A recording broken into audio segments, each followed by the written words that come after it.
नहीं पढ़ा, माँ भी मजदूर थी, नहीं पढ़ी। हमने कहा अपने बच्चे को हमारे यहाँ भेज, हमने उसको नहीं पढ़ाया। We have let him down।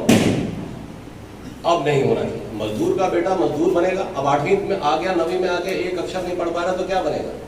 तो बनेगा। शिक्षा विभाग के सिंघम कहे जाने वाले अपर मुख्य सचिव के पाठक गुरुवार की देर रात भागलपुर पहुंचे। उनके भागलपुर पहुंचते ही शिक्षा विभाग व जिलों के सभी विद्यालयों में हड़कंप मच गई है। उन्होंने आज जिलाधिकारी सुब्रत कुमार सेन व विभाग के अधिकारियों के साथ कई बिंदुओं पर बैठक की। उसके बाद शिक्षक प्रशिक्षण संस्थान और कई स्कूलों का निरीक्षण किया। उन्होंने डाइट और सीटीई का भी निरीक्षण किया, जहां बीपीएसएससी से नियुक्त हुए शिक्षकों का आवासान प्रशिक्षण चल रहा है। उसके बाद वह शहर के कुछ स्कूलों के अलावा नाथनगर, सनहौला, शाहकुंड सहित अन्य प्रखंडों के स्कूलों का भी जायजा लिया। के पाठक के भागलपुर आने की चर्चा 2 दिन से चल रही थी, जिसको लेकर सभी विद्यालय के प्रभारी ने अपने विद्यालय को साफ, स्वच्छ और रंग रोगन से तैयार कर रखा है। साथ ही कागजी प्रक्रिया को भी मजबूत कर रखी है। गौरतलब हो कि के पाठक के भागलपुर आने के चलते भागलपुर जिला अंतर्गत शिक्षा विभाग के कर्मियों की छुट्टी भी रद्द कर दी गई है। वहीं भागलपुर पहुंचे शिक्षा विभाग के सिंघम कहे जाने वाले अपर मुख्य सचिव के पाठक ने कहा कि अब मजदूर का बेटा मजदूर नहीं बनेगा, क्योंकि शिक्षा विभाग ने कई गुणी शिक्षकों का चयन कर विद्यालय में उन्हें नियुक्त करने का काम किया है। बीपीएसएससी के तहत चयनित शिक्षक प्रशिक्षण ले रहे शिक्षकों से कड़े शब्दों में कहा कि अपने विद्यालय आवंटन के 15 किलोमीटर के अंदर रहें, वरना नौकरी छोड़ दे।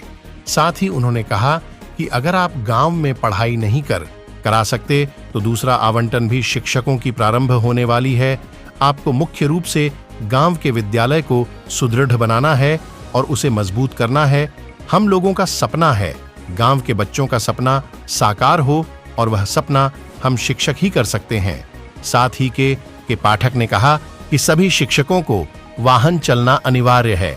अगर शिक्षक वाहन चलाने जानेंगे तो वह अपने समय पर विद्यालय पहुंच सकेंगे। कितने बांका के रहने वाले, बांका वालों को बांका में मिल गया। और बाहर से, राज्य के बाहर से कोई है? कहाँ से? यूपी से।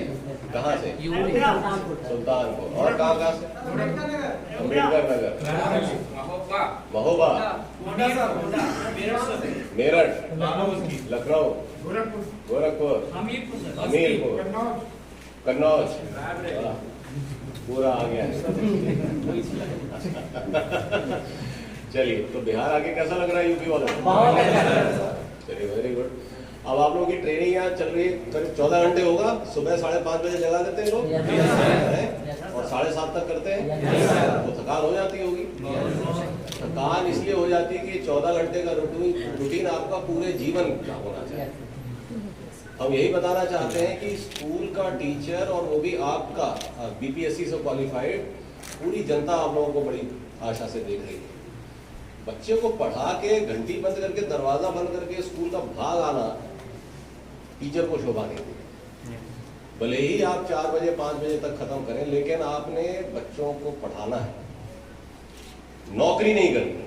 देखिए, बड़ा नोबल प्रोफेशन है। अभी डीएम साहब से भी बात हो रही थी। जिलाधिकारी महोदय, आप सरकारी स्कूलों में पढ़े हुए हैं और आज भी वो याद करते हैं, और हम सब याद करते हैं जो हमारे अच्छे टीचर थे, हमको आज भी रिस्पेक्ट करते हैं। ठीक है, आपकी समाज में बड़ी इज्जत है। अगर आप ठीक से पढ़ाएंगे ना गांव के बच्चों को, तो गांव की जनता बड़ी इज्जत करेगी। समझिए? तो ये ऐसा प्रोफेशन है कि जिसमें बड़ा सम्मान मिलता है। इसलिए आप मेहनत करेंगे तभी होगा। आपको बहुत घर जाके भी आपको बहुत काम करना है। जैसे आपको अगले दिन क्या पढ़ाना, उसका लेसन प्लान तैयार करना है। आपने एग्जाम लिया होगा, मासिक परीक्षा, उसकी कॉपियां चेक करनी होगी। होमवर्क लिया होगा, होमवर्क देखना होगा। वीकली टेस्ट हमने निकाल दिया है, वीकली टेस्ट लेना होगा। और कमजोर बच्चा है तो उसको समझाना है कि भाई तुमने गलतियां कहाँ की। ठीक है, मिशन दक्ष के बारे में सुन लिया आपने? उसको बचाना है ड्रॉप आउट से। टाइम कम है, और अगर हमने उसको धोखा दिया है, उसका कोई कसूर नहीं था। उसका पिता मजदूर था, नहीं पढ़ा, माँ भी मजदूर थी, नहीं पढ़ी। हमने कहा अपने बच्चे को हमारे यहाँ भेज, हमने उसको नहीं पढ़ाया। We have let him down। अब नहीं होना चाहिए। मजदूर का बेटा मजदूर बनेगा। अब 8वीं में आ गया, 9वीं में आ गया, एक अक्षर नहीं पढ़ पा रहा तो क्या बनेगा? लिफ्टर तो बनेगा नहीं, है ना? मजदूर का बेटा मजदूर बनेगा तो हमारी आपकी क्या जरूरत? तो ये ध्यान रखिएगा। बड़ी उम्मीदें जनता को और सरकार को। एक एक बच्चे को ढूंढिए, उसकी एक एक कमियां निकालिए और उसको दूर कीजिए। डांटना मारना ये परंपरा बंद हो चुकी सैकड़ों साल तक। डांटने से कोई समस्या नहीं निकलती। कॉपी चेक करके हर एक बच्चे को किसी को 10 में से 10 दे देना, 10 में से 2 देना, टीचर का काम यहाँ खत्म नहीं होता है। यहाँ से शुरू होता है कि जिसको 10 में से 2 नंबर मिले हैं तो जो बाकी 8 सवाल उसने जो गलत किया है उसको बुलाइए क्लास के बाद। बेटा तुम रुकोगे, हम तुम्हें बैठा के समझाएंगे एक एक सवाल में क्या क्या गलती। समझ गए? इसीलिए कह रहे हैं 14 घंटे आपको ट्रेनिंग दे रहे हैं। और ये जहाँ पे आप इस तरह कर रहे हैं, करेंगे, पढ़ाएंगे ना, वहाँ पे जनता आपको बड़ा सम्मान देगी। और वो टीचर और बच्चे दोनों आपको बच्चे और उसके अभिभावक जीवन भर आपको याद कि हाँ हमारे टीचर थे। कल को आपका पढ़ाया हुआ बच्चा कलेक्टर बनेगा तो आप ही को याद करेगा जैसे डीएम साहब याद करते हैं अपने टीचर्स को। तो ये ध्यान रखिए, बड़ा नोबल प्रोफेशन। और बाकी तो हम बोल चुके हैं, सबको विद्यालय तो मिल ही गया होगा आप लोगों को। विद्यालय देख लिया है, कैसा लगा? अच्छा कैसे लगा? गांव में है? अच्छा लगा? तो गांव में रहोगे? कितनों ने गांव में विद्यालय के आसपास घर ले लिया? ठीक, नहीं लिया है तो ले लीजिएगा। मेरा उम्मीद है कि 15 किलोमीटर अधिकतम है, लेकिन मैं चाहूंगा कि आप 2-3 किलोमीटर के अंदर ही रहें। ठीक है, क्योंकि 15 किलोमीटर एक अपर लिमिट होती है। तो इसका ये मतलब नहीं आप ACS ने कह दिया तो 15 ही किलोमीटर पर रहना, नहीं, आप 2-3 किलोमीटर के अंदर रहिए, ज्यादा रहता है। और गांव वाले खुद घर देंगे आपको, अगर आप टीचर बतौर टीचर, वहाँ के मुखिया जी आपकी मदद करेंगे, ग्रामीण जनता मदद करेगी। वो तो सम्मान समझते हैं कि हमारे विद्यालय के टीचर हमारे घरों में हमारे रहे। समझ रहे हैं आप? तो ये ध्यान रखिएगा। तो गांव में रहिएगा और तो पढ़ा पाएंगे आप। ठीक, अगर गांव में नहीं रह सकते तो आप गलत जगह आ गए। ठीक, आप लोगों की सबकी पोस्टिंग गांव में हुई है ना? किसी को गलती से शहर का विद्यालय तो नहीं मिल गया? हम लोग शहर में तो तरह तरह के एवेन्यूज है बच्चों को पढ़ने। ठीक, और बाकी आपका रहना खाना सब ठीक है?